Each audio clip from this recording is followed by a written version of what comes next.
We can go ahead and start, and then if people join, that's fine. We'll start anyway with the prayers.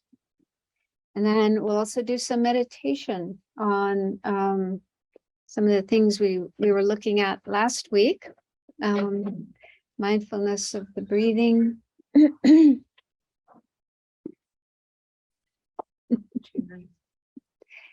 So, Paola, do you have the prayers you can put up on the screen? Thank you.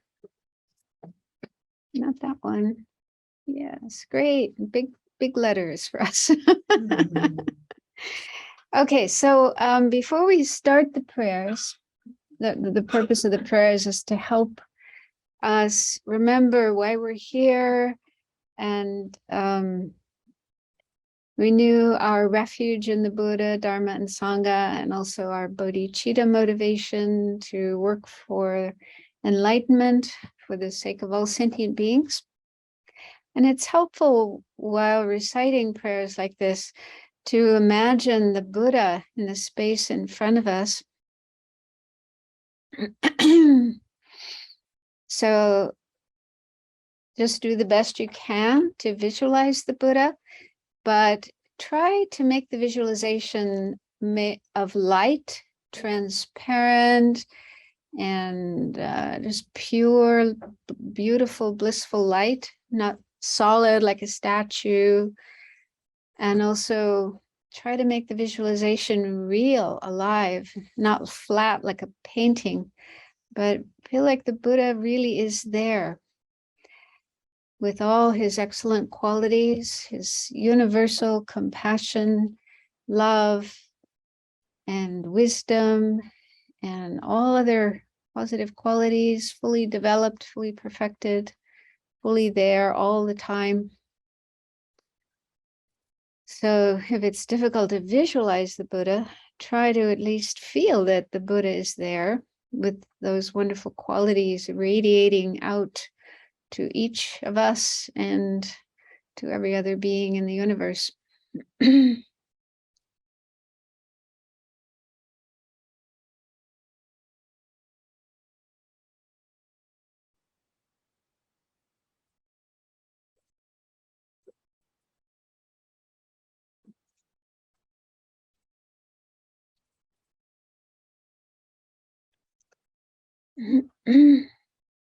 You can also imagine all other sentient beings surrounding us as we take refuge.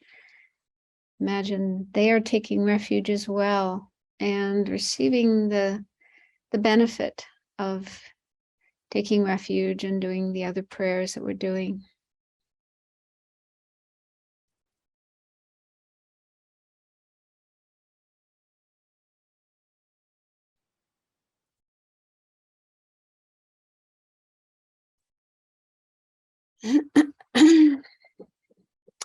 I go for refuge until I'm enlightened to the Buddha, the Dharma, and the Supreme Assembly. By my practice of giving and other perfections, may I become a Buddha to benefit all sentient beings. I go for refuge until I'm enlightened to the Buddha, the Dharma, and the Supreme Assembly. By my practice of giving and other perfections, may I become a Buddha to benefit all sentient beings. I go for refuge until I'm enlightened to the Buddha, the Dharma, and the Supreme Assembly. By my practice of giving and other perfections, may I become a Buddha to benefit all sentient beings. May all sentient beings have happiness and the causes of happiness. May all sentient beings be free from suffering and the causes of suffering. May all sentient beings be inseparable from the happiness that is free from suffering. May all sentient beings abide in equanimity, free from attachment for enemies. Sorry, we can't see. Attachment for friends and hatred for enemies.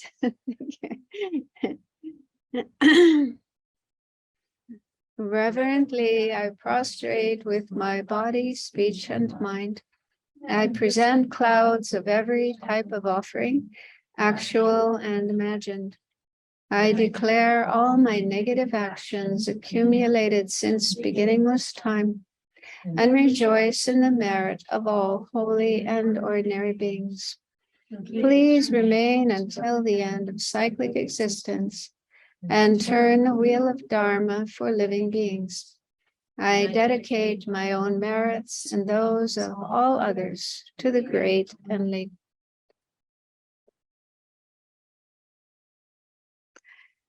This ground, anointed with perfume, strewn with flowers, adorned with Mount Meru, 4 continents, the sun and the moon. I imagine this as a Buddha field and offer it. May all living beings enjoy this pure land. Idam Guru Ratna Mandala Kam Niryatayami.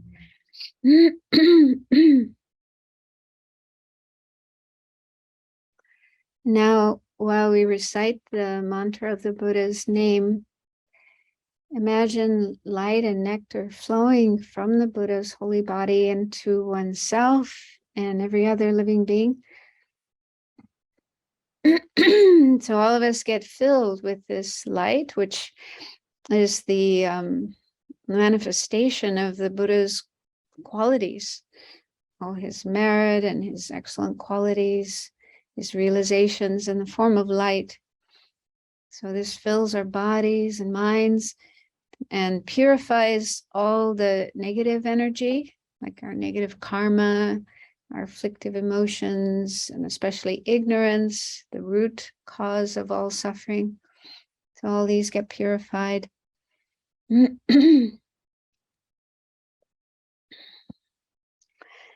Also, the light nourishes our positive potential, our basic goodness, good qualities, our love and compassion, and also our wisdom, so that our wisdom can grow and attain all the same realizations the Buddha has in his mind.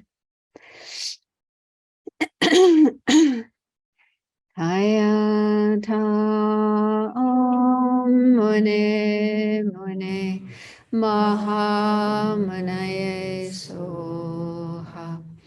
Taya ta om mune mune maha manaye soha.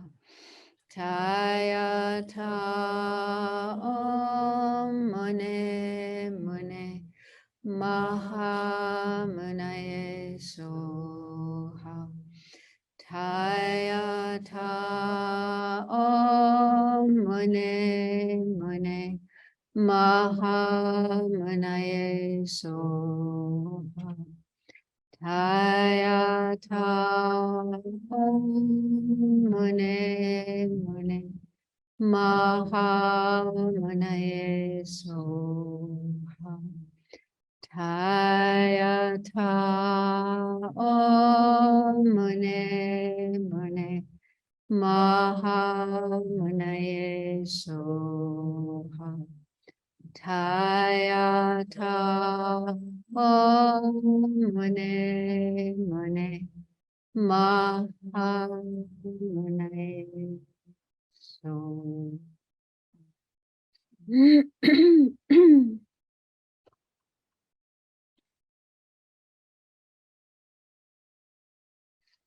So take a few more moments to make sure that you're settled down, both physically in a relaxed, comfortable position with your back straight, but let your shoulders relax and let go of as much tension as possible. Try to let your whole body be as relaxed as possible.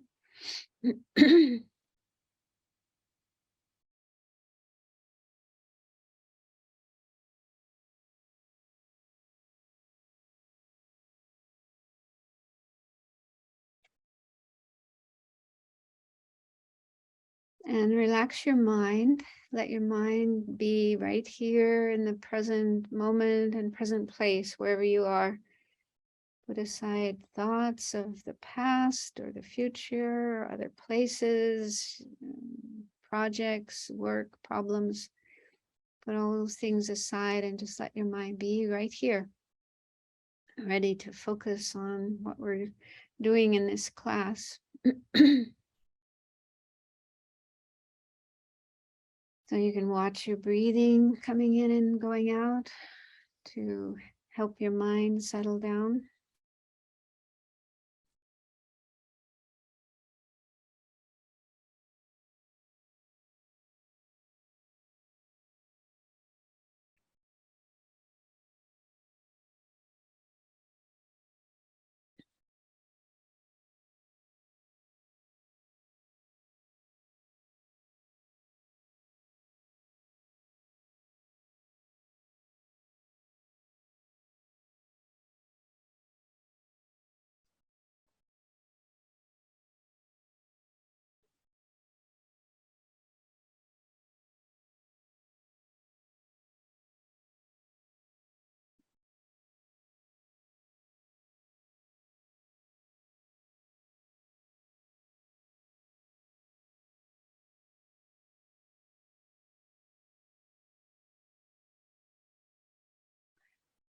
And then take a few more moments to generate a positive motivation.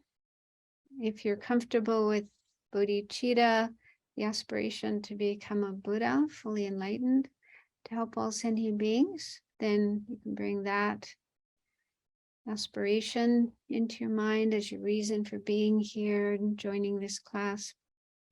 If you're not yet sure about bodhicitta, not yet sure about becoming enlightened to help all living beings, then try to at least feel the wish to benefit others as much as you can in your life, and wish to learn more about the Buddha's teachings to be able to have more compassion and love and other qualities with which you can be of benefit to others.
So now we'll do some meditation to practice what we learned last week.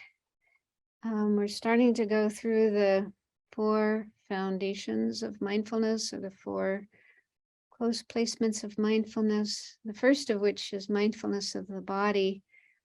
And the first practice related to that is mindfulness of breathing. So in the Satipatthana Sutra, the sutra where the Buddha taught the close placements or foundations of mindfulness, he first instructed us to just sit down in a quiet place with our back straight and be aware of the breath coming in and going out. So let's just do that for a few minutes, and then I'll add on the other steps in this practice of mindfulness of breathing. So just let your breathing be natural. Don't try to control it or force it in any way. Just let your body breathe.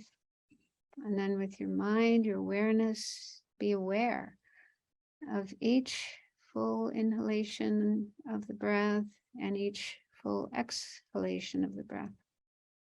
One breath after another. And bring your mind back to the breath anytime it wanders away.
So the next step in the process is to be aware if a breath is long or short. And here we continue being aware of the breath coming in, going out. But there's this additional little part of our mind, which is actually introspective awareness, that notices if a breath is a long breath or deep breath, or if it's a short or shallow breath. So I don't think it means we need to consciously think this is a long breath, this is a short breath. Just have that little bit of awareness of long breaths and short breaths. So see if you can incorporate that while continuing to be aware of the breath coming in and going out.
And then the next part of the instructions are to be aware of the whole body. And one interpretation of that is literally the entire body, our whole body.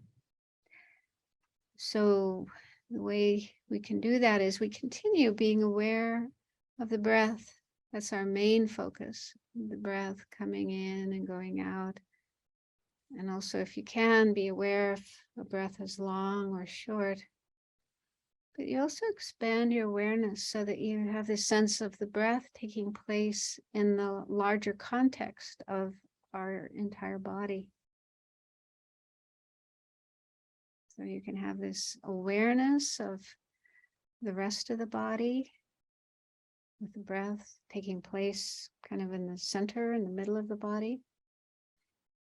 So try doing that. If it's too difficult to do, then you can just continue being aware of the breath coming in and going out, because one interpretation of whole body is the whole body of the breath, meaning really paying close and careful attention to the entirety of each breath,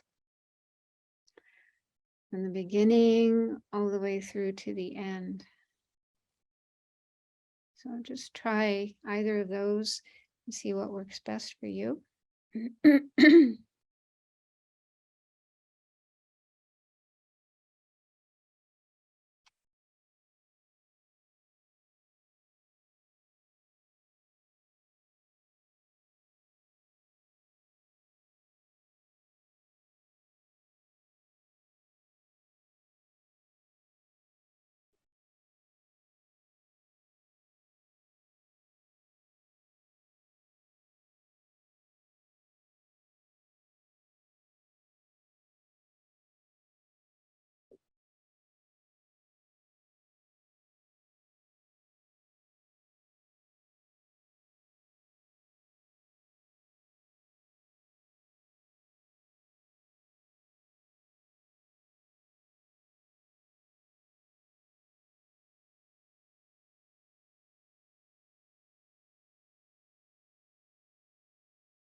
And the fourth and final phase of the practice is calming the breath and calming the body and calming the mind.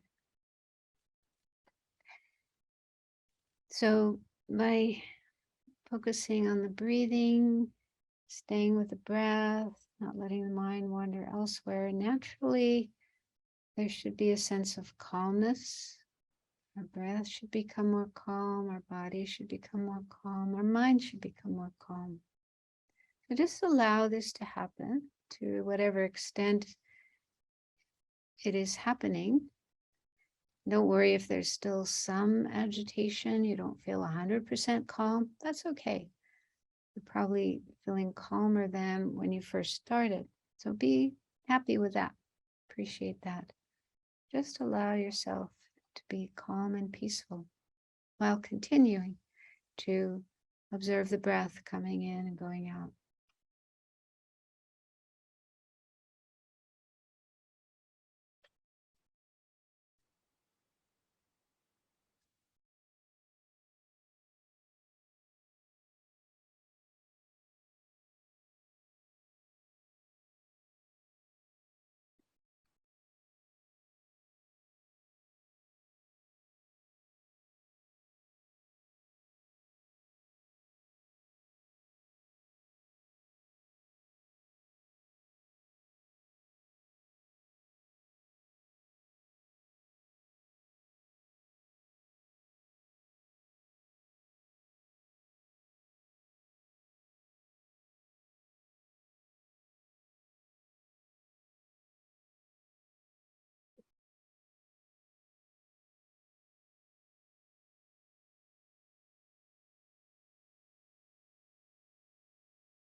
So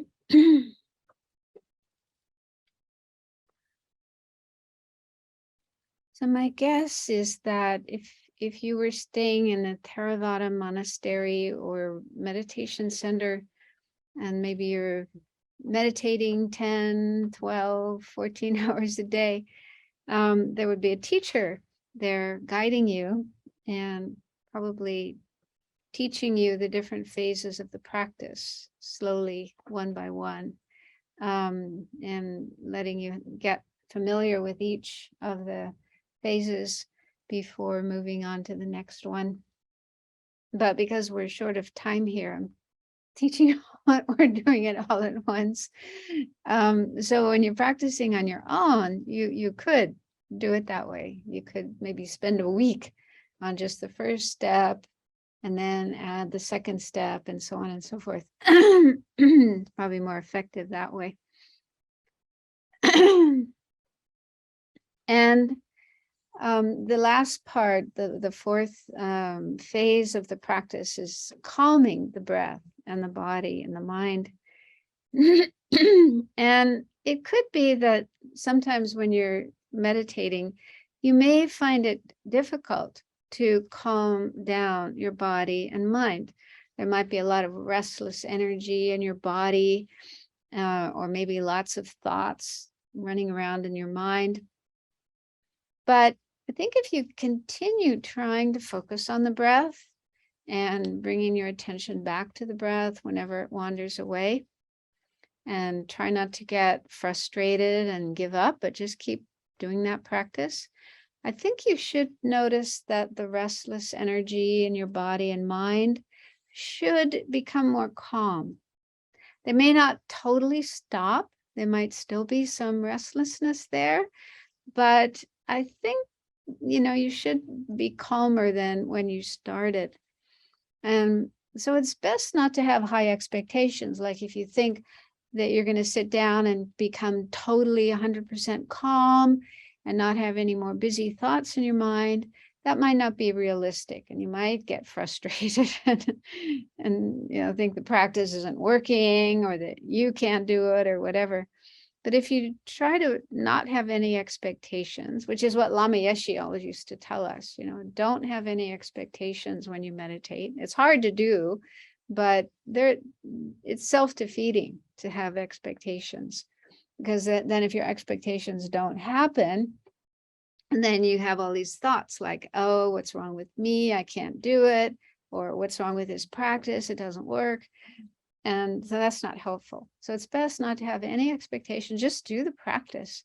And if you do, you probably will notice that you become more calm by doing the practice, even if not 100% calm. And also, it's helpful if you are feeling a lot of restless energy in your body and or your mind, it's helpful to take a few really long, deep breaths. You can do that at the beginning of the practice or even in the middle of the practice, because taking these deep breaths has the effect of activating the parasympathetic nervous system. I learned that from Rick Hanson's book, Buddha's Brain. So you take kind of a long, slow, deep breath, you pause for a moment, and then you exhale slowly, not in a rush, but just slowly exhale. You can also exhale from your mouth. So that kind of breathing really does do something. I can guarantee. I've tried it in times when I felt really stressed, and it definitely does help you. Even just one breath can do something, but 2 or 3 is very helpful. So you might try that as well to calm down. Okay, so once again, in this course, we are exploring the 37 harmonies with enlightenment. These are practices that are common to all the 3 vehicles, the hearers, solitary realizers, and bodhisattvas. And as I mentioned in the past, this is the 3rd session we're having. So in one of the earlier ones, I mentioned that I'm going to mainly focus on the 4 close placements of mindfulness, which are also called 4 establishments of mindfulness or 4 foundations of mindfulness, different ways they're translated. So these are a really important foundation for all of our practices. And also the Dalai Lama in the book, Following in the Buddha's Footsteps, he said, you know, he really encourages Tibetan Buddhists to do these practices. And so we started last week looking at the first of the 4 close placements of mindfulness, which is mindfulness of the body. And mindfulness of the body has a number of different practices within it, different ways of being mindful of the body. The first is mindfulness of the breathing. So that's what we looked at last week, and that's what we just did meditation on. And then if we, Paula, if you could put up the slides. So that after mindfulness of the breathing comes mindfulness of postures, and then mindfulness of other bodily actions. So I explained those already last week.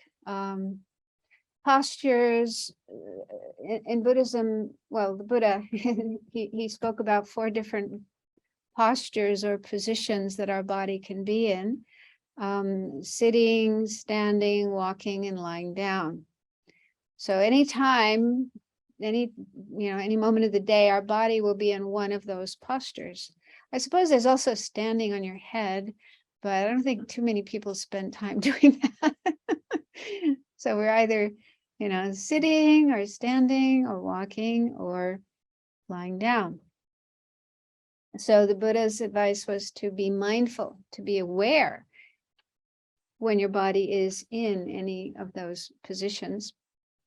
And then he also spoke about other kinds of actions, more complex actions, such as working, eating, drinking, going to the toilet, bathing, and so on and so forth. So any kind of action that we might be doing with our body, the ideal is to have mindfulness, to have awareness of what our body is doing. And in case anyone thinks that, oh, that's a practice they do in the Theravada tradition, but we don't do that in Mahayana Buddhism. That's not a bodhisattva practice. So that isn't the case, because in the book, Following in the Buddha's Footsteps, there's a quotation from one of the Perfection of Wisdom Sutras, the 25,000 verse Perfection of Wisdom Sutras, in which the Buddha talks about bodhisattvas being mindful in all their actions. So I won't read the whole thing, but basically the Buddha is talking to Subhuti, one of his disciples, and he's saying a bodhisattva mahasattva maintains awareness in all activities, going out of his or her residence, returning home, looking ahead, looking behind, eating, drinking, and so forth. And then the Buddha says, O Subhuti, thus does the bodhisattva mahasattva, one who practices the perfection of wisdom, dwell, watching the body in relation to the inner body. Moreover, he does not form deliberative thoughts associated with the body on account of his not apprehending an inherently existing body. He is ardent, introspectively aware, mindful, having removed longing and displeasure for the world. So what the Buddha is saying in that sutra is very similar to the words of the Satipatthana Sutra, the sutra on close placements of mindfulness. So it's just clear that that isn't a practice that is only for those who are striving for nirvana, but it's also a practice bodhisattvas need to engage in as well. And in this quotation from the sutra, the Buddha also is saying that the bodhisattva remembers emptiness of inherent existence. So bodhisattva doesn't regard his or her body as an inherently existing body, but, well, again, we're talking about a bodhisattva. So a bodhisattva is quite a highly accomplished person, definitely has uncontrived bodhicitta, and on top of that, practicing the 6 perfections, one of which is the perfection of wisdom. So they would have a very good understanding of emptiness, if not a direct realization of emptiness. And so they would be maintaining that awareness of emptiness at all times with everything they do and every object they interact with. So we may not be able to practice like that now, but just to know this is a practice that one needs to do in the Bodhisattva's path, and so it's something we can aspire to do in the future. And then Sangye, in one of his texts, explains the meaning of being mindful or aware. He says, it means to know, for example, I am going, I am eating, and so forth. If he possesses such awareness while going, he fully knows I am going. He only goes where he should go. He only goes when he should go, and he only goes as he should go in the right manner. This is what is called abiding in awareness regarding going and returning. So that second bullet point kind of summarizes that. It says, Sangye says what it means for bodhisattva to have awareness or mindfulness in all their actions is to be fully aware, fully know what they are doing, but also not only doing the things we're supposed to do. So, a bodhisattva, well, especially if it's a monastic bodhisattva, they wouldn't go to the bar and order a drink, because that's not something that's proper for a monastic, or any follower of the Buddha, ideally. So, it wouldn't be appropriate to say, I am very mindfully walking into the bar, very, very mindfully ordering a whiskey, and so on. So bodhisattva will have this awareness of what kind of behavior, what kind of actions are appropriate to do, and doing those things, and then not doing the things that are inappropriate. And then also doing things in the right way. So having this awareness of what is the right way to walk, what is the right way to talk to people, what is the right way to dress, and so on and so forth, and doing it in that way. So this is that kind of awareness is more than just mindfulness. It's also the function of introspective awareness, which I explained last time. So introspective awareness, also called vigilance, this is a mental factor that is sometimes compared to a spy or a sentry. It sort of watches out what our body is doing, what our speech is doing, what our mind is doing.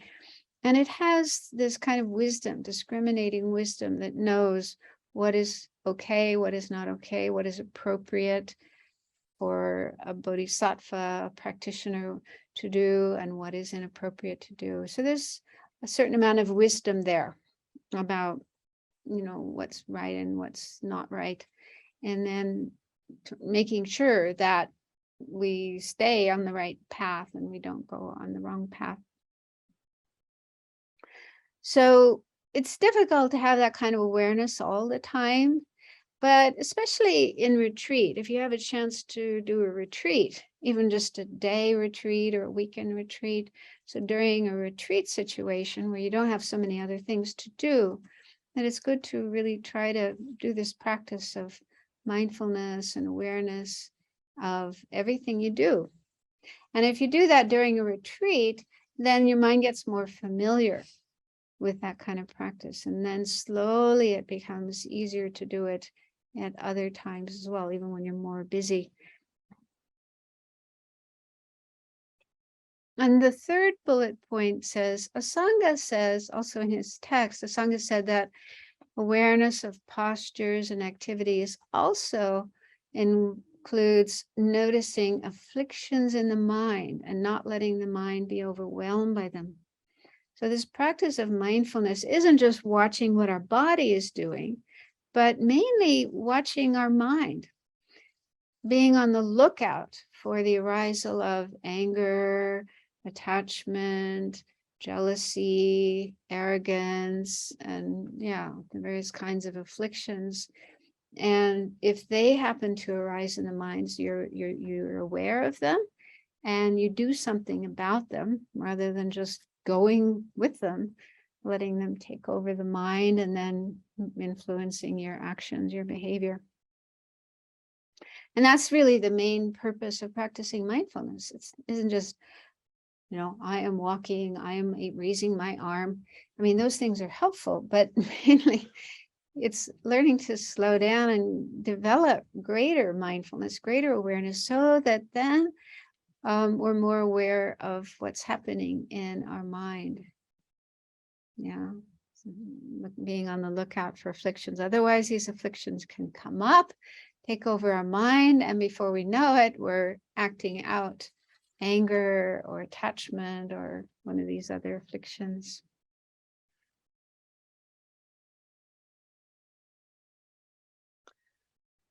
Yeah, so in one of the passages from a Sangha's text, he talks about dealing with afflictions, how introspective awareness monitors the mind for afflictions, and should one arise, it detects that affliction and prevents it from overwhelming the mind. Introspective awareness propels the application of an antidote, such as viewing the affliction as false and empty, to counteract it. Should anger arise, introspective awareness knows this, and without allowing the mind to get lost in vicious thoughts, it turns the mind to meditation on love. So we need to, of course, study, listen to teachings, and get familiar with what the afflictions are so that we can recognize them when they're in our mind. We also need to get familiar with what are the antidotes or remedies or counter forces, that we can use when afflictions should arise. And I find it helpful to learn a number of different antidotes, because, in some cases one might work, but in another case that one doesn't work, but then you can try another one, and hopefully you'll eventually find one that does work for that particular moment with the affliction arising in that moment. So it does take some time to learn how to do this, to learn how to watch our mind, notice the afflictions, and then learn to apply antidotes to them. But this is a big part of our practice. Okay, any questions so far on any of these points? Rashika? You can unmute. Sorry, can you hear me? A little congested, sorry. So I just have one question. When you talk about a bodhisattva having this level of awareness where they know not only what to do, but when and how to do it, I'm wondering, can one have that type of awareness without being omniscient? Because my thought is your wisdom and ability to discern things can grow, but I feel like you can't be absolutely sure or error free if you're not omniscient. Is that correct, or am I? Well, no, I mean, we can't just suddenly become omniscient. We have to, it's a gradual process, and the bodhisattva's path is the actual path to become omniscient. And so while one is not yet omniscient, one is still on the path, still a bodhisattva, then we just, or even ourselves, I'm not even a bodhisattva yet, but aspiring to be a bodhisattva in the future. So we can only do the best we can. So we, learn the Buddhist teachings, we practice them, and gradually train ourselves in these different meditations, these different practices, like, being mindful of what's happening in my mind, looking out for the afflictions. So the more we do those practices, the more that these qualities develop, like mindfulness and introspective alertness, the more we'll be able to notice when an affliction arises. And then we use different antidotes to counteract that affliction, subdue it, transform our mind into a more positive state like love and kindness. So the more we do those practices, then the more it just becomes our natural way of being. And then our qualities will develop. So our wisdom develops and all these other qualities develop as well. Yes, I was just trying to, is that possible though, without being omniscient, to have that level of awareness? That's so like knowing what to do, when to do it, and how to do it, like being on point and perfect. Is that possible for someone who isn't omniscient? Because I know I'm nowhere near it, so I'm gonna make a million mistakes, but I'm wondering, is that level of awareness possible for someone who's not omniscient? Well, it all depends on where you're at in the path. The more you progress along the path, like a bodhisattva's path is made up of these 5 paths and 10 grounds. And along the way, their wisdom is growing and their concentration is growing and all these other qualities are growing. So naturally, the more they progress along the path, the greater will be their awareness and their ability to notice afflictions. And, at a certain point in the path, as soon as an affliction, just a tiny bit of affliction arises in the mind, immediately, they stop it. So, but to get to that point, you have to train in where we're at, which is, okay, I can see anger in my mind. If I act out this anger, I'm going to get myself into trouble. I'll get other people into trouble. I'll create bad karma. I don't want to do that. I got to do something else. So in the beginning, our efforts are going to be much more coarse and gross and so on. But gradually, the more we train, the more we develop all these other qualities, then it'll get easier and easier. Gotcha. And so, yeah, I mean, of course, a Buddha with an omniscient mind is going to be aware of every single moment of everything that's happening. But then in the Buddha's mind, there's no more afflictions anyway.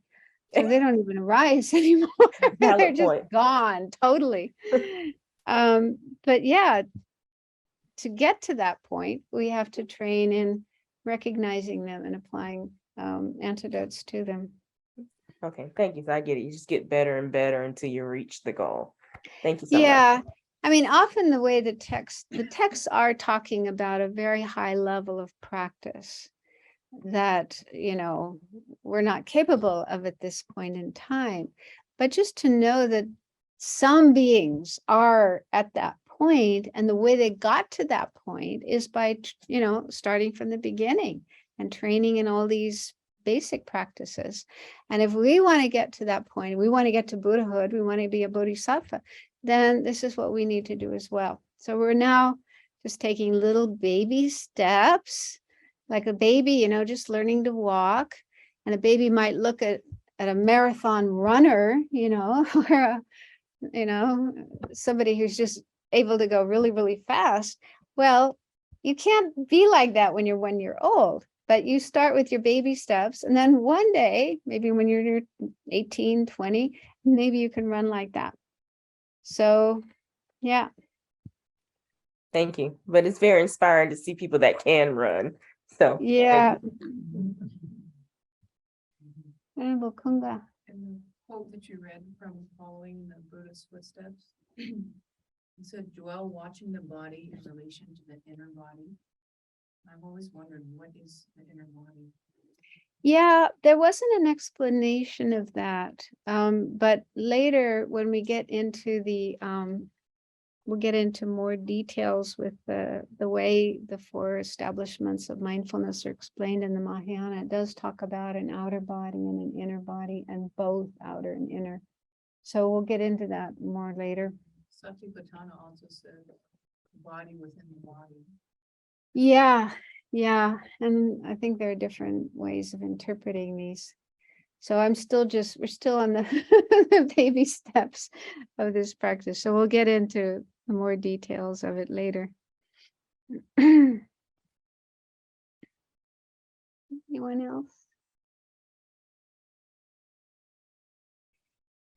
Okay, so last week we also started the next of the practices related to the body, which is mindfulness of body parts.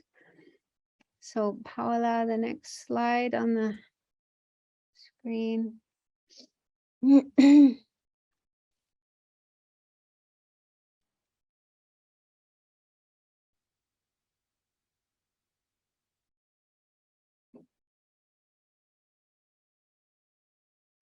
So the various practices of mindfulness of the body give us an opportunity to become aware of attitudes that we have about our body, like, how we see our body, how we see our I, the sense of I, me in relation to our body. For example, do I identify with my body?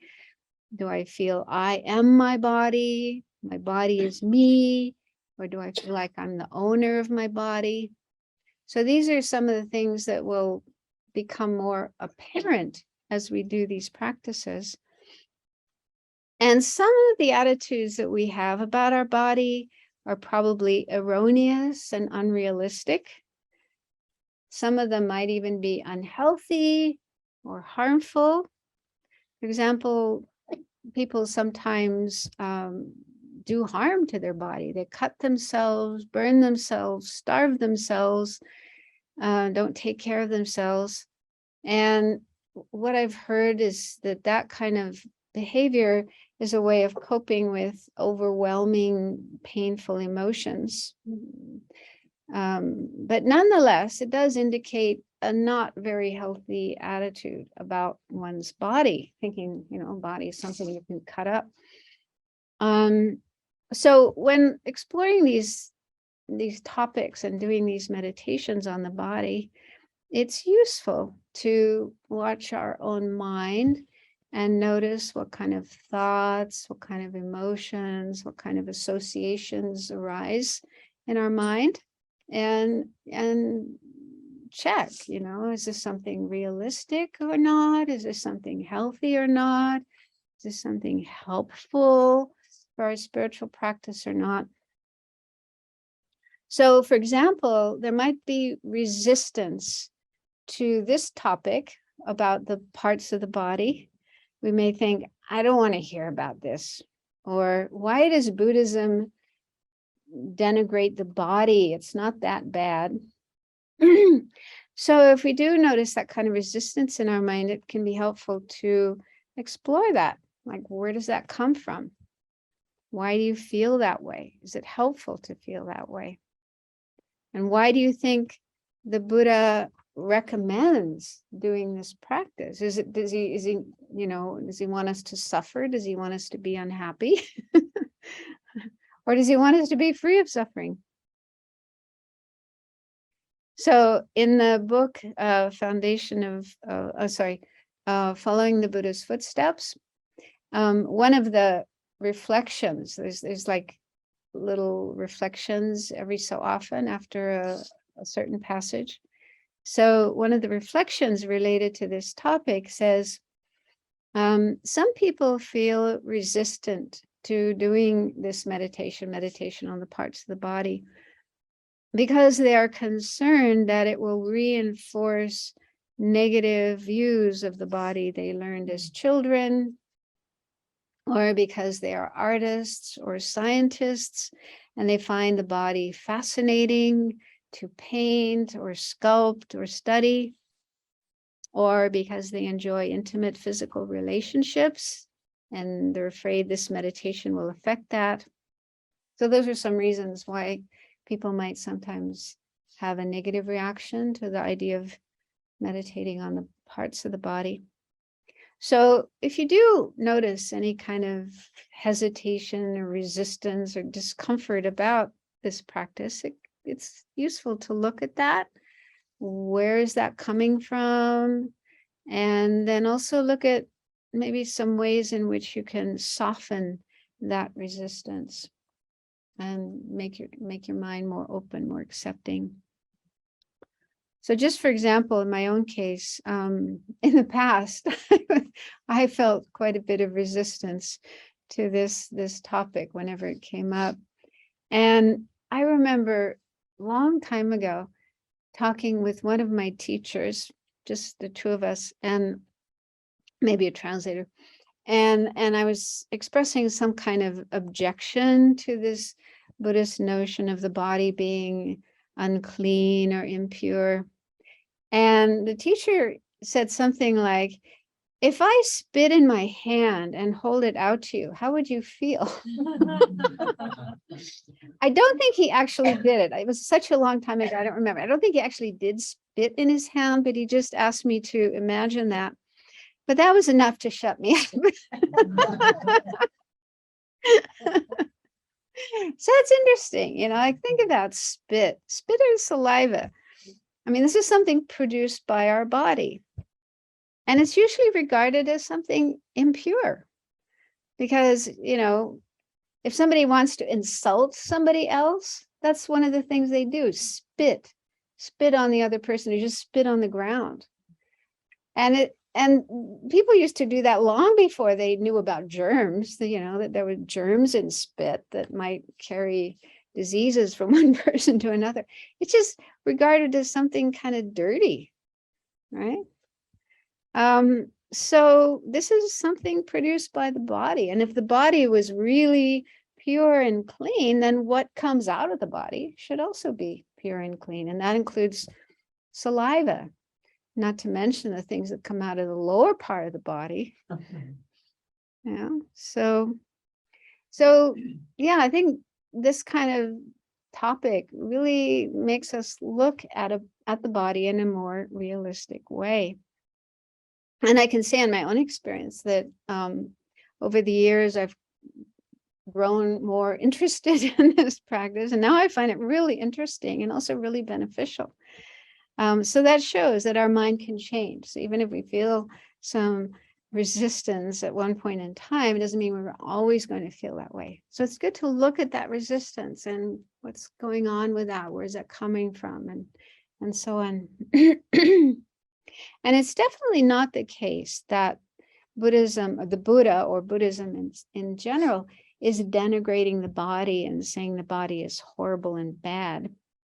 So in the Satipatthana Sutra, when the Buddha spoke about this practice of the parts of the body, the first bullet point says, the Buddha compared this practice to examining the contents of a sack full of grains, pulses, and so forth, and saying, this is wheat, this is rice, and so forth. So I'll just read the actual words the Buddha said.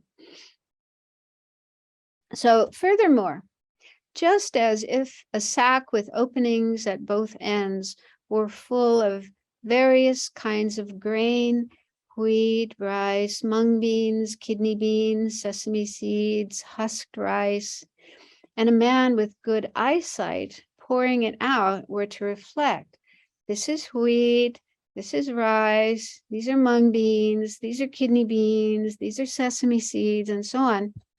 In the same way, monks, a monastic, or anyone who's meditating, reflects on this very body from the soles of the feet on up, from the crown of the head on down, surrounded by skin and full of various kinds of unclean things.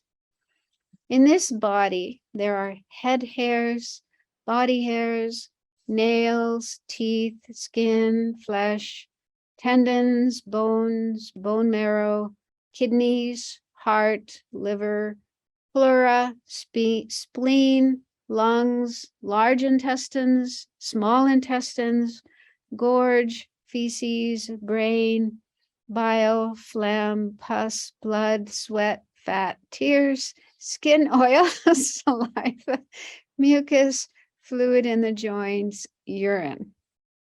So those are the 32 parts of the body that the Buddha pointed out. And the next slide, we'll look at them, how they're divided into different groups. And there's a few different versions with some slight variations, but mostly they are the same. So I think the way the Buddha spoke about it in the sutra shows that, he's not saying, you should see the body as horrible and disgusting, but, oh, could you please put this slide back up? I'm not finished with it. But in the same way we're looking at grains and rice and beans and so on, and just saying this is this is that. So it shows an attitude of kind of just being objective and dispassionate. This is what's there. Yeah. And without attachment, without aversion. Buddha doesn't mention anything about having those attitudes. So before we go on with the specifics of the 32 parts of the body, let's look at some more general information about mindfulness of the body. So in the book, Following the Buddha's Footsteps, it says, and this is the second bullet point here, mindfulness of the body involves reflecting on the causes of the body, the nature of the body, and the result of the body. Mindfulness investigates the body and sees that although it appears to the contrary, it is not clean and attractive. It is not permanent. It is impermanent. It cannot provide genuine happiness or pleasure, and it is not a self.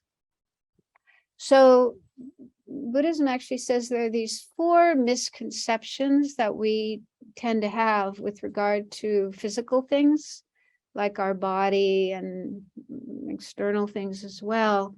So one misconception is seeing something as clean and attractive when in fact it isn't clean and attractive.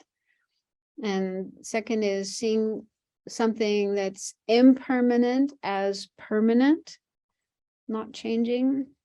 And the third is seeing something that isn't really a source of happiness as if it was the source of happiness. And then the fourth is seeing that something that's not a self as being a self. So those are misconceptions that we have that keep us stuck in samsara, keep us clinging to, grasping at the things of samsara. And so as long as we have those misconceptions in our mind, then we remain stuck in samsara. And they need to be overcome if we want to attain genuine freedom, happiness, and peace. So meditation on the body, seeing the body in a more realistic way, helps us overcome these misconceptions. And that in turn will reduce our attachment to the body, which decreases worry and obsession about the body. So not even talking about attaining nirvana or enlightenment, higher states of mind, but even in this lifetime, we experience a lot of problems, a lot of difficulties because of unrealistic attitudes about our body and also about our self in relation to the body, like identifying with the body. So I'll just give some examples. I think from the time we're little kids, we get messages from our family, our friends, our teachers, and society about what is beauty, what is attractiveness, what is desirability. And we probably feel a lot of pressure to live up to these ideals. And that can lead to a lot of suffering and stress, especially if your body is less than ideal. And also can lead to obsessiveness and even having suicidal thoughts. So not too long ago, I read an account of a young man who was obsessed with his nose. It seems like he had a rather large nose, and he would spend hours every day in front of the mirror, looking at his nose from different angles I suppose he was trying to determine if his nose was too big or not. I don't know what he was doing, but it kind of reminded me of myself. And when I was a teenager, and I was kind of obsessed with wanting to have the same kind of body as the models in like 17 magazine, the other fashion magazines. And I was so unhappy because my body just wasn't like theirs. So this is a common problem that is probably even more so today with Facebook and Instagram and all these social media sites where, you know, like every minute, every second, people are posting photos, which are often touched up, looking incredibly beautiful. And then if you don't look like that yourself, you can feel just terrible.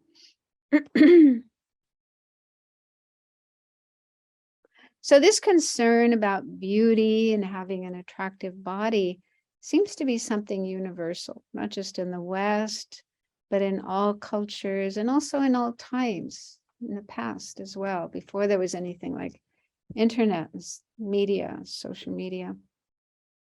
And it's probably because people think that beauty will bring happiness. If you're beautiful, if you have a beautiful, attractive body, you're going to be more happy.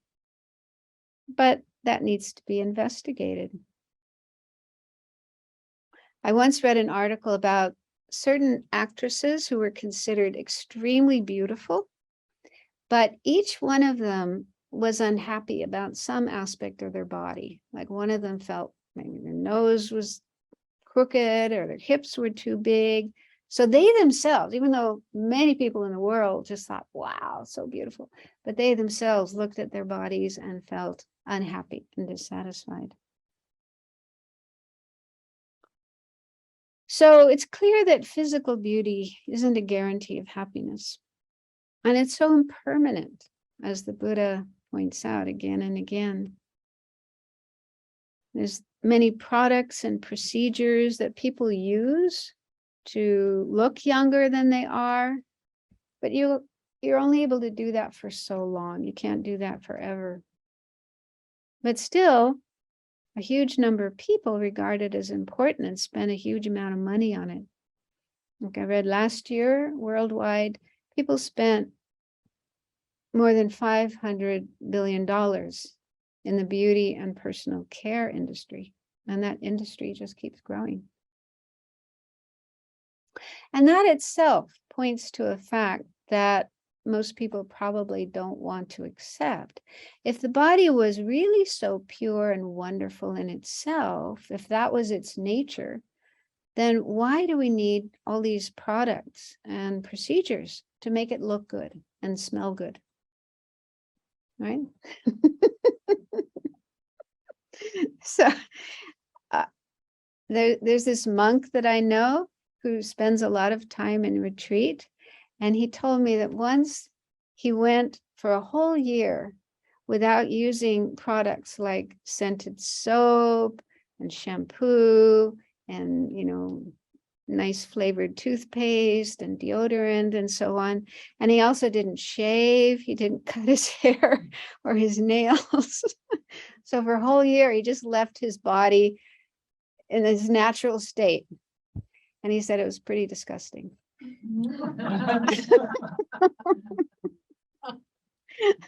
When I heard that, I thought, oh, I don't think I wouldn't even want to do that.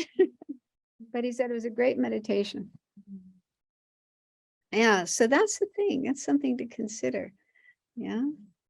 What is the natural state of the body?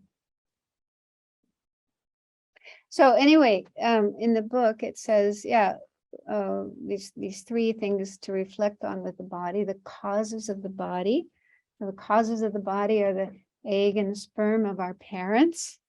And also we could include the blood of our mother, because you know, as the embryo is growing in the womb, it's nourished by our mother's blood and other bodily fluids. So those substances, do we find those substances beautiful, attractive? They were sitting on a dinner plate. Would we feel delighted? Or would we think, ooh, throw these away, clean that plate off? But those are where our body comes from. Our body is caused, those are the causes and conditions for this body to come into existence in the first place. And then the nature of the body, the second point is the nature of the body, what it's made of. So it's composed of these different substances, different parts like bones, blood, organs, cells, and so forth. So when we see a body that we consider attractive, it's usually because of the things on the outside. The eyes, pretty eyes, nice smile, nice mouth, nice teeth, nice hair, nice skin. So those are external things. And if we were to see what's underneath those external parts of the body, then we'd probably feel quite different. Some people just seeing blood, yeah, like somebody has a cut and blood is coming out. Just by seeing that, some people feel sick, even faint. So if the body was really something attractive and wonderful, why do we feel that way? And our attitudes are also quite ambivalent. When we see somebody with hair, like here in the monastery, nobody has hair, but normally in the world, people have long hair. And when the hair has been freshly washed and it's nicely styled, and, we think, oh, lovely hair. And we may even want to touch it, stroke it. But on the other hand, if we find a piece of hair in our food, right? You're digging into your spaghetti or your ravioli or your whatever, and you see a piece of hair there. Do we find that attractive?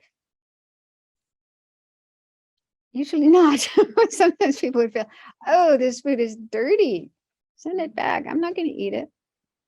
So if hair really was something wonderful and attractive and beautiful, we should feel that way all the time, even when it's in our food or it's on the floor of the shower. But we don't, do we? And in the book, Following the Buddha's Footsteps, it says, if we concentrate properly, we see that each part of the body is unattractive.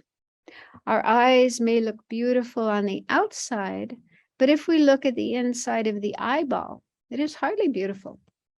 So recently I had to go to the eye doctors, and I was spending some time sitting in the consulting room waiting for the doctor to come in.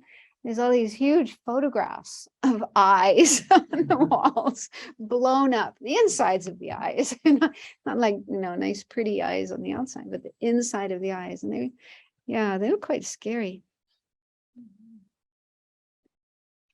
Similarly, someone may have soft, beautiful skin, but underneath are blood, intestines, a stomach, liver, brain, lymph, and a skeleton. We usually see our own and others' bodies as solid, permanent, and real, and easily become enamored with them and are attracted by their superficial appearance without looking at what they really are. But when we look deeply at the nature of the body, it becomes obvious that regarding it as clean and beautiful is a wrong conception. And then the third point is the result of the body. So there's the causes of the body, the nature of the body, and the result of the body. So the final result of the body is a corpse. So this body, even the most beautiful body in the world, one day will become a corpse. So we know that our body is impermanent. It's changing moment by moment, getting older every day, every minute, every second, and eventually our life will end. And according to Buddhism, that means that our mind, our consciousness will separate from the body. And once our mind is gone from the body becomes lifeless. It becomes a corpse. So all the organs stop functioning, and it starts to become something quite scary and disgusting, something to be disposed of, either burned or buried, composted. Now there's this new method of composting bodies, turning it into fertilizer for your garden. Or you can donate it to a medical school, help the medical students study their anatomy. But anyway, it needs to be disposed of. Nobody wants to keep a corpse around for long. So it's very powerful to contemplate this, although it's scary. But it's better to face that kind of fear and deal with it rather than avoid it. So like, for example, recently here at the Abbey, we had a visitor who came and she said that when she was young, she was so frightened of death. And the way she dealt with her fear of death was to become a mortician. So she did that. And then she worked for 25 years in funeral parlors. And at the end of that, she said, I'm not afraid of death anymore. So that's helpful. Instead of avoiding, which is what many people do, I don't want to think about it. I don't want to talk about it. I don't want to look at it. Just take all that away. But then one day we're going to die. And before we die, people we know, people we love are going to die. So we can't avoid it. We're going to have to face it sooner or later. And it's much better to do it early on, deal with our fears, overcome our fears, become more comfortable with it, rather than waiting till the last minute. So following the Buddha's footsteps says, through practicing mindfulness of the body, we clearly see that the body is in the nature of dukkha, or what's sometimes translated as suffering, but better to say unsatisfactoriness. It's unsatisfactory. So no matter how much time and energy and money we put into taking care of our body, it still gets sick, grows old, and eventually dies. And even while we're alive, there probably isn't a day that goes by that we don't experience some kind of physical problems, even just minor discomforts in our body, minor inconveniences. So this doesn't mean that everything about the body is loathsome. I'm reading from the book again. It is also the basis that supports our wonderful human intelligence, which, if used properly, enables us to practice Dharma and attain awakening. From this perspective, this body is valuable and a precious human life is treasured. Seeing the body realistically with wisdom, we neither despise it nor are infatuated with it. We keep it healthy and clean and relatively comfortable so that it can be utilized for Dharma practice. So that's clear then that, the point of this kind of meditation is not to develop aversion, negative feelings towards the body, but to overcome unrealistic attitudes that we have and see the body in a more realistic way, in a balanced way. So like the last bullet point says, it's important to have a balanced attitude, neither attached nor averse. So the book points out two unhealthy attitudes that we may have about the body based on fantasies that we have.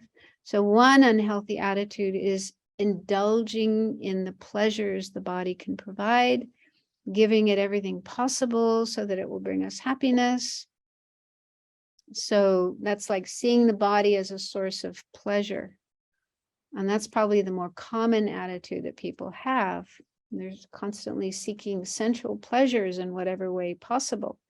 Comfortable furniture, swimming pools, sports, delicious foods and drinks, drugs, sex, and so on. So that's one extreme, one unhealthy attitude we may have about the body. The other one is a negative attitude, being adversarial, resenting various aspects of the body and fighting with it. So there we're kind of in conflict with our body. We hate it because it doesn't look the way we want, and maybe afraid of getting sick or injured, growing old, dying. So that's also not a healthy attitude to have. And that too is probably based on attachment. It's probably like, I want to have my body a certain way, and it's not the way I want it to be. And so then being angry and hateful towards it. And yeah, maybe even going to the extreme of harming the body.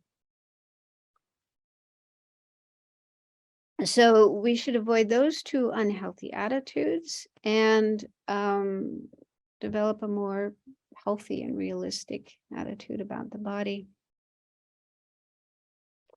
And it goes on to say, these dysfunctional ways of relating to the body are based on seeing it as permanent and thus expecting the body to remain in good health and to live without limit. Believing that the body has the capacity to bring us happiness, we indulge in sense pleasures and are angry when old pleasures are no longer enjoyable.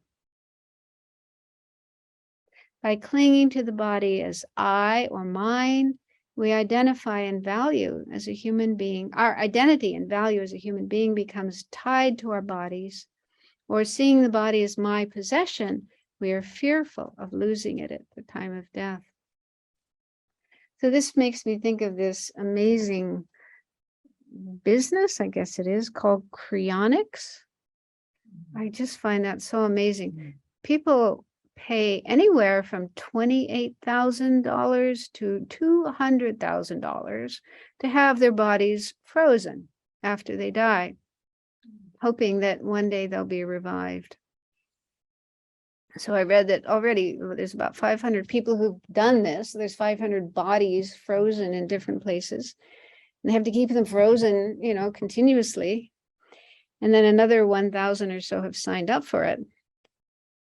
And I read about one 87-year-old man who died last year and had his body frozen.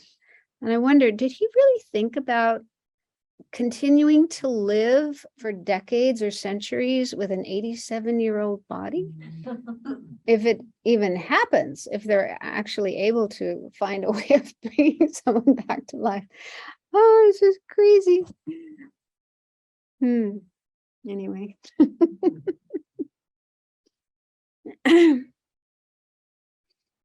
And the book goes on, throughout the ages, people have suffered tremendously due to holding distorted conceptions about their bodies. This anguish is especially noticeable today, and our efforts to distract ourselves from it often create more misery. However, putting continuous energy into mindfulness of the body will result in realistic notions and expectations of the body, and these in turn will lessen misery in relation to our bodies. So mindfulness of the body is as necessary now as it was when the Buddha taught it 26 centuries ago. This practice, when properly and fully done, leads to well-being in the present and to liberation in the long term. So it's good to recognize that there are many problems that can occur both now and in a long-term sense if we have unrealistic attitudes and emotions and feelings with regard to our bodies. So this practice of mindfulness of the body is to counteract those and help us have more realistic views of the body, although it will take time to do that. We have to do these practices, but in time, they will definitely help. So the next slide shows the 32 parts of the body mentioned by the Buddha. And in the Theravada tradition, they are arranged in 6 groups. So the first group are the parts of the body that are external, that are obvious. Like when we see another person, these are the things we see. And also when we look at our own body, these are the things we see. Head hair, body hair, nails, teeth, and skin. So in the Theravada tradition, the way that one would train is to take one group at a time and contemplate each member of that group and become familiar with each part of the body, like its color, its shape, its texture, and where it is in the body, and the function it plays, and so on. So you do that with each part individually. And then, then you would, learn all of the 5 members of that first group. And you memorize them and meditate on them, remembering the details of each one. So they say you go forward and backward through that first group of 5, so you know them very well. Then you move on to the second group and do the same, one body part at a time, learn them forwards and backwards, and so on. So you go through all the different groups like that, and eventually learn all the 32 parts. So I'm not going to go through all of them. I heard about a monk in California who would teach a course on the 32 parts of the body, and the course would last for 32 weeks. So each week he would talk about one, and I think he was either a nurse or he worked in hospital, so he's quite familiar with physiology and anatomy and so on. So he's quite familiar with the different parts of the body. And I thought, wow, that would be great. I didn't have the chance to do the course because I wasn't living in California, but I thought that would be very helpful to do.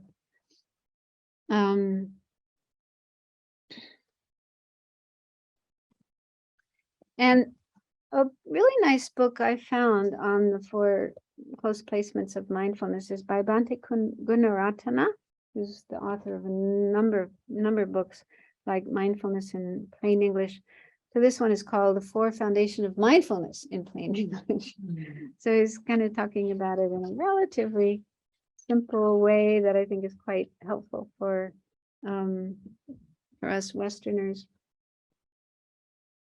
So for example, he says, when we look at ourselves in the mirror, we normally feel proud of the parts of our body that appear handsome or beautiful, and displeased by those that seem old or unattractive. Judgments like these lead to attachment to the parts that we like, such as our shiny hair, and hatred of those we dislike, such as our crooked teeth. This chapter focuses on learning to look at the body differently. Through mindfulness, we train ourselves to see the body impartially as a collection of 32 parts, not just the external parts we can see in the mirror, but also the internal parts, like the bones, liver, and blood. As we discover, each of these parts is either solid, like the earth element, or liquid, like the water element. Like all other material objects, each of these parts is always changing. And he says meditation on the body parts opens up the mind to accepting our body as it is right now, without our usual emotional reactions.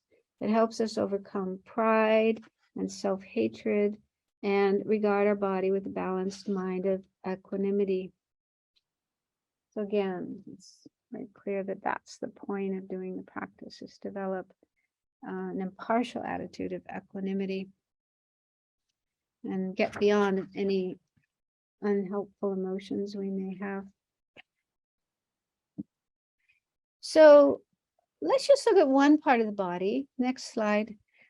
Last week I mentioned this website, which is called 32 Parts. and they have a page for each of the 32 parts, giving information about it, which was really helpful for me since I hadn't studied anatomy or physiology. So so I found some very interesting information. This one is about the skin. So that's one of that first five parts, the first group. So it has some interesting information, like it says, in 1 square inch of skin, there lies 4 yards of nerve fibers, 1,300 nerve cells, 100 sweat glands, 3 million cells, and 3 yards of blood vessels. It's amazing. And every square inch of the human body has an average of 32 million bacteria. Wow. Yikes. Oh, this is the one, this is the part I found really interesting. Humans shed about 600,000 particles of skin every hour. Dead skin is falling off all the time. Most dust particles in your house are made from dead skin. That really answered a question I used to wonder about, because like even in the winter time, when we have the windows closed, there's still all this dust. Have you ever noticed that? You have to dust your furniture. Where does this dust come from? Well, most of it comes from our bodies. So that itself is pretty, I don't know, for me, it was quite mind-blowing that, our body is constantly shedding dead skin all over the floor, all over our furniture, and the air. We probably breathe it. So that's, so that's about the skin. But it also explains the function of the skin, which I think is nice. It does perform an important function. It shields the body against infection, dehydration, injuries. What does that say? Parasites and temperature changes. It provides sensory information about the environment. It manufactures vitamin D. We need that. And excretes salts and small amounts of urea. Skin provides a relatively dry and semi-impermeable barrier to fluid loss. And the skin acts as a water-resistant barrier, so essential nutrients aren't washed out of the body. So it does play an important role. We need our skin. Yeah. But then on the other hand, in Bhante Gunaratana's book, he also points out, some of the benefits of skin. He says skin can be a sign of beauty, but only if it is a certain color and is unwrinkled. Of course, the color that is considered beautiful changes depending on where we live. So it's all relative, right? Different cultures regard different skin colors as attractive or unattractive. Skin is also useful. We experience hardness, softness, roughness, and smoothness because of touch information we receive through the skin. It regulates body temperature. When we're hot, the skin expands and the body cools itself through perspiration. Skin-to-skin contact is so important to newborn babies that they can die if they are not touched. But the skin is also a source of suffering. Rashes and other skin diseases make us very uncomfortable. I remember talking once with Venerable Jigme about skin problems. And what did you say? The number, the books about skin diseases, so many books about skin. Libraries just with books about skin difficulties. Different kinds of diseases, different kinds of problems that can happen with the skin.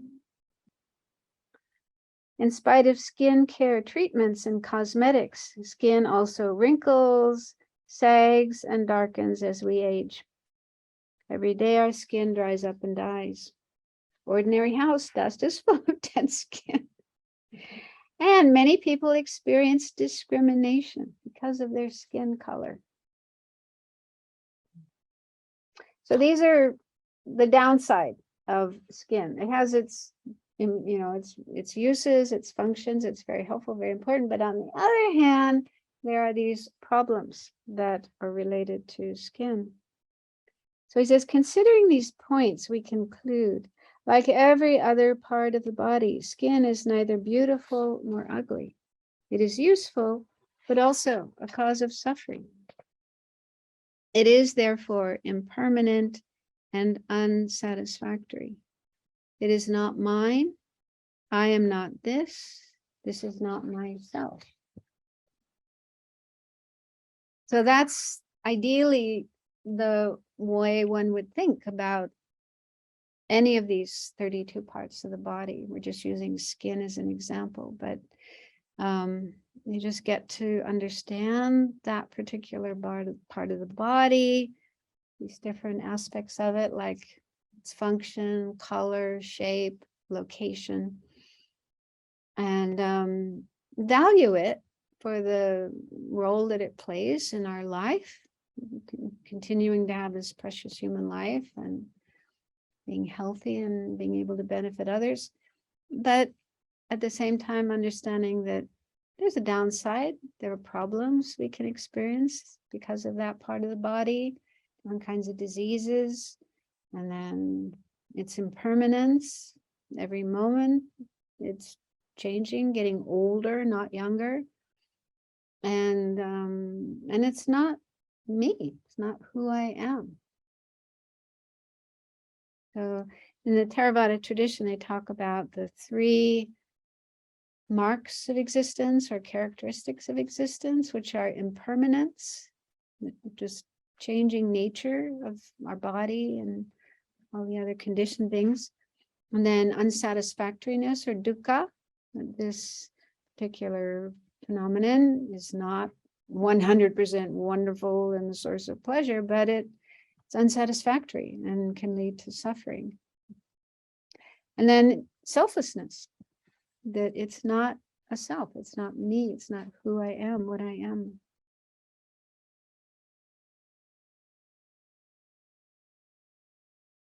So let's just pause here and do some meditation on this one part of the body we've been looking at.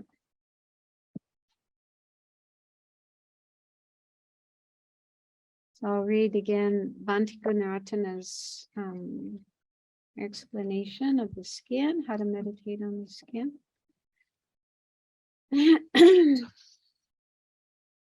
So let your mind become calm.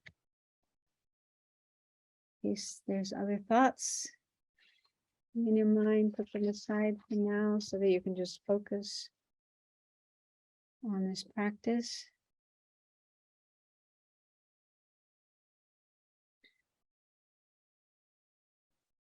Let your awareness settle on your body.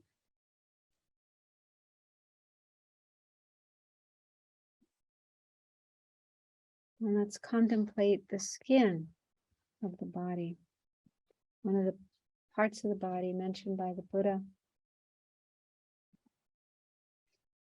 So it's the outer surface of our body, from the top of our head to the tips of our toes.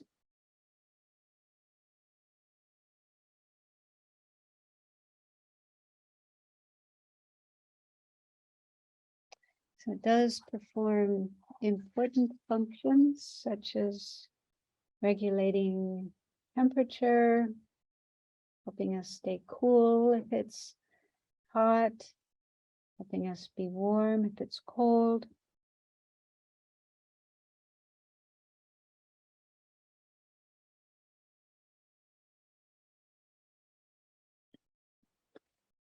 It enables us to gain information about the environment through the sense of touch, being able to detect if something is sharp, soft, rough, and so on.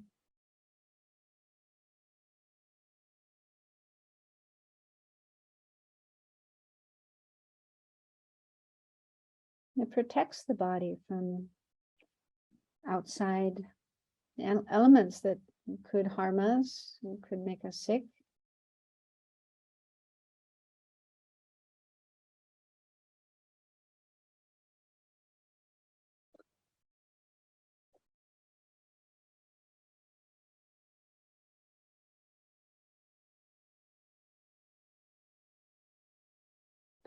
But on the other hand, skin can be a source of suffering. There's different kinds of diseases that can affect our skin, like a rash or psoriasis. I don't know all the different diseases, but there are many different diseases that people can get that can cause a lot of suffering, pain, itchiness, discomfort.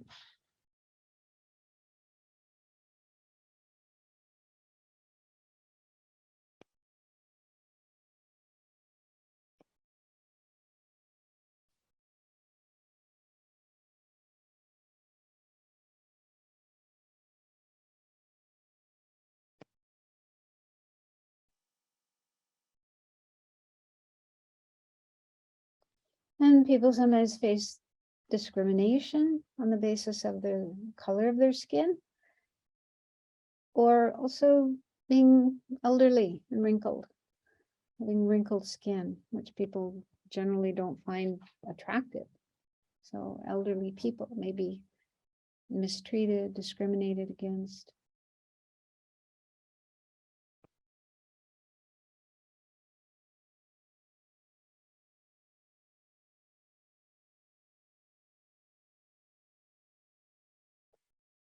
And the skin is impermanent, like all the other parts of the body. And no matter how much money and time and energy we spend on different kinds of beauty products and procedures, our skin naturally is getting older every day, every minute, every second. And as it gets older, it becomes more dry, more wrinkled, sags, less attractive.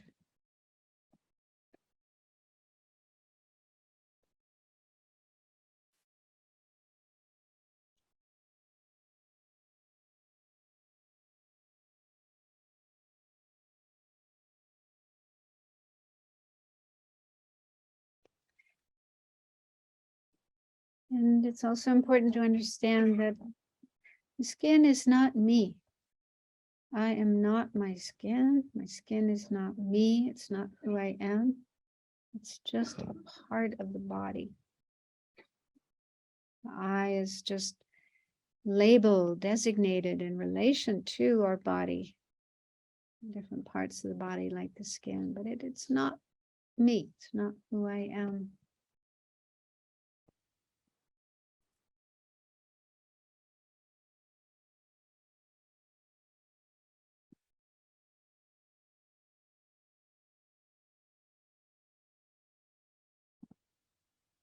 So let your mind rest for a few moments in that understanding, that awareness that the skin is impermanent, changing moment by moment, getting older all the time. That it's not ultimately satisfying, wonderful, fantastic, a source of nothing but pleasure, but it's actually a source of problems and suffering.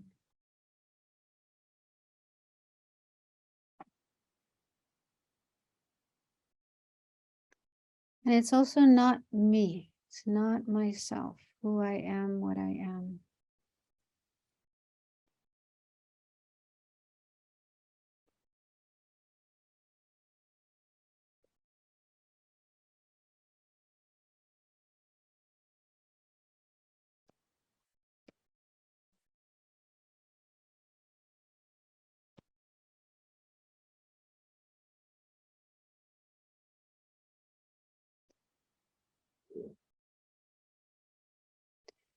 With that awareness of our skin and other parts of the body in a more realistic way, seeing them as they are rather than in a fantasized way, you can determine to take care of yourself, take care of your body, your skin and other parts of the body in order to have this life, to maintain this precious human life. Use it to engage in Dharma practice, create the causes for good rebirths, for liberation, for enlightenment, especially enlightenment, in order to be of benefit to all other beings. So with that attitude, it's fine to take care of our body, take care of our skin, keep ourselves alive and healthy as long as possible, but free of unrealistic attitudes and expectations about our body.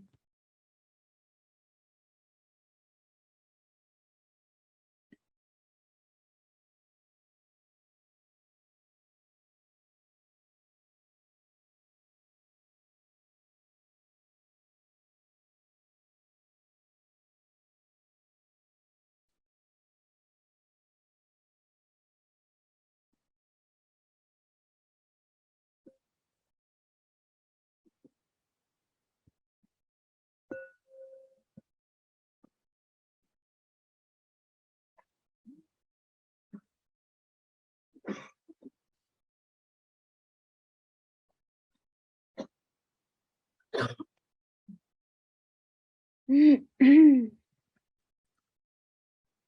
have a little bit of time left.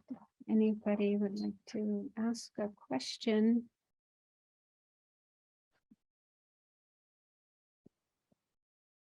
Yes, Rachel, are you asking a question? Yeah, Venerable, thank you. When you were going through the practice at the beginning of the class and mentioning the four ways to think about breathing, I guess I'm not remembering clearly what we talked about last time, in part, and was wondering if I could ask about, let me see if I can find them. When we were talking about the long and short breath, so the first part of it being just on the breath and then the second part being on the long and short, is it okay to think about that in terms of it being the qualities of the breath? So not just the length and the depth, but also just where it's sticking or where it's smooth, different qualities of the breath? Or is this practice specifically just the long and the short? I don't know. I mean, the Buddha in the sutra doesn't say much. He just says, when breathing in a long breath, I'm breathing a long breath. When breathing out a long breath, I'm breathing out a long breath. And then the same with short. And there's probably commentaries in the Pali tradition that go into more depth and more detail about, what these practices mean and how to do them and so on. I haven't read those commentaries. So there might be different ideas by the commentators about how to think and how to do those practices. I don't know. I can try to look them up and come back next time. You don't But have it to. seems like, what the Buddha said is just very simple. Be aware of long breaths and short breaths. And, he didn't mention other aspects of the breathing besides those. Yeah. So it seems like,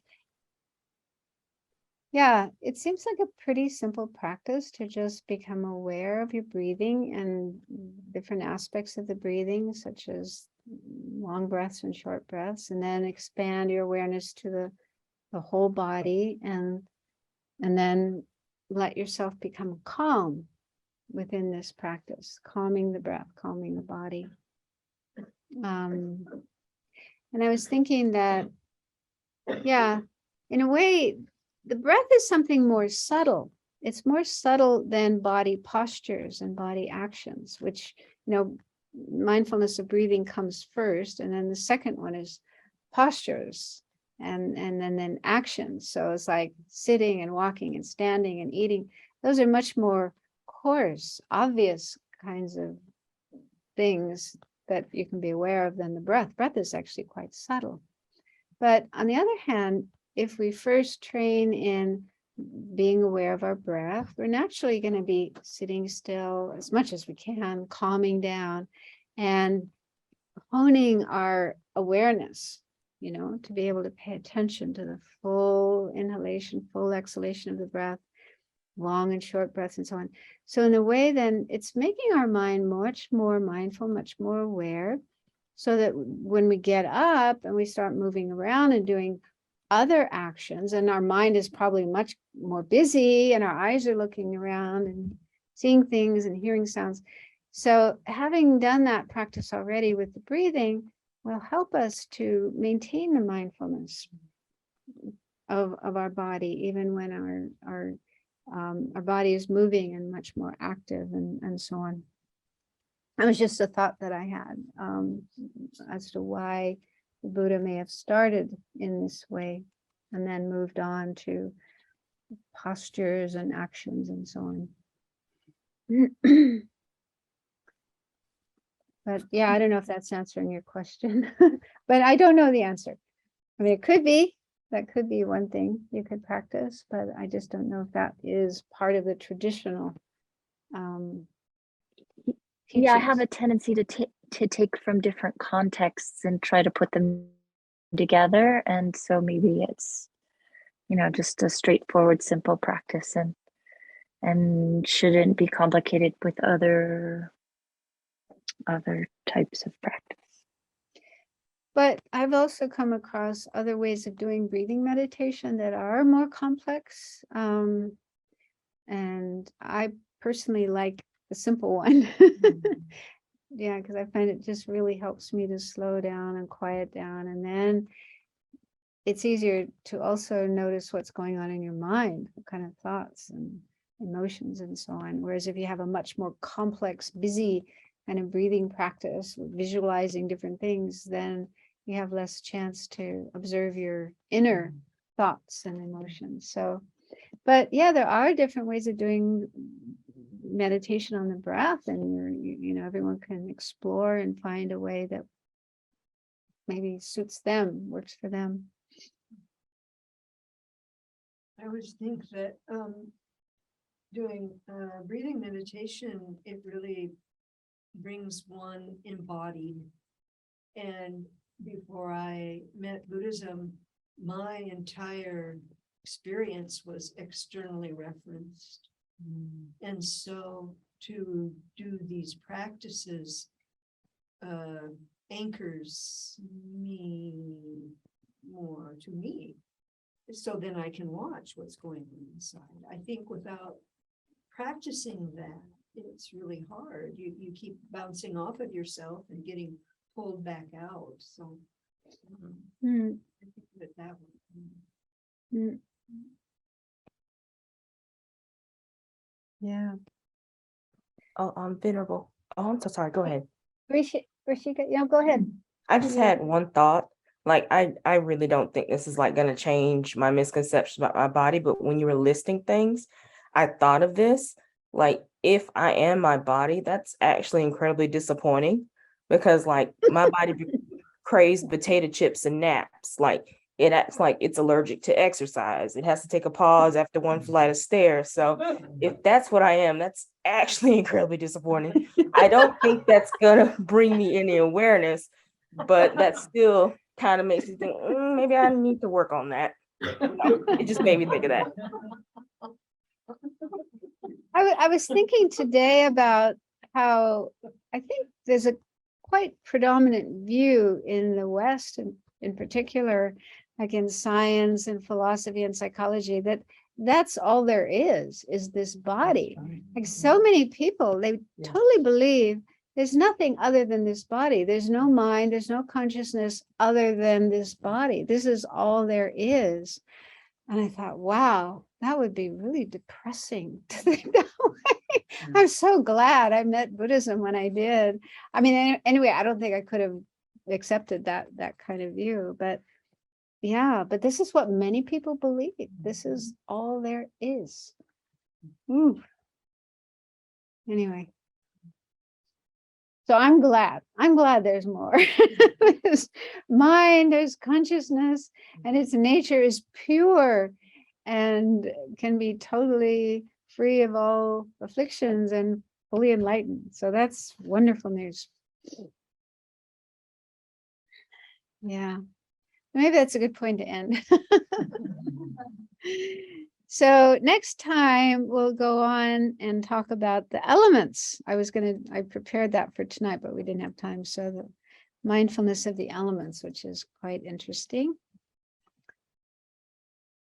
And yeah, I'll send the quiz questions for those who wish to do that, and then the quiz answers for last one. And that's totally optional. The quizzes you don't have to do. It's just to help you to study, and especially if you plan to take the test at the end, then this can help you prepare for that.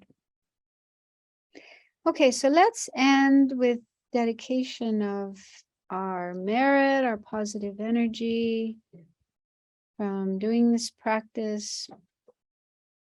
So we have some prayers we can recite to dedicate. So we're dedicating it to the benefit of all sentient beings, dedicating to enlightenment, so that we can help all sentient beings reach enlightenment as well.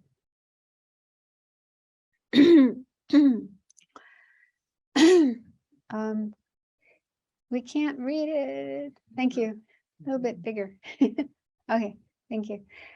Due to the merits of these virtuous actions, may I quickly attain the state of a Guru Buddha and lead all living beings without exception into that enlightened state. May the supreme jewel bodhicitta that has not arisen arise and grow, and may that which has arisen not diminish, but increase more and more. Incomparably kind and supreme Tenzin Gyatso, the wish-fulfilling, wish-granting jewel, source of every benefit and happiness in this world, may you have a long life and all your holy wishes be spontaneously fulfilled. You who uphold the subduer's moral way, who serve as the bountiful bearer of all, sustaining, preserving, and spreading Manjunath's victorious doctrine, who masterfully accomplish magnificent prayers, honoring the three sublime ones, Savior of myself and others, your disciples, please, please live long.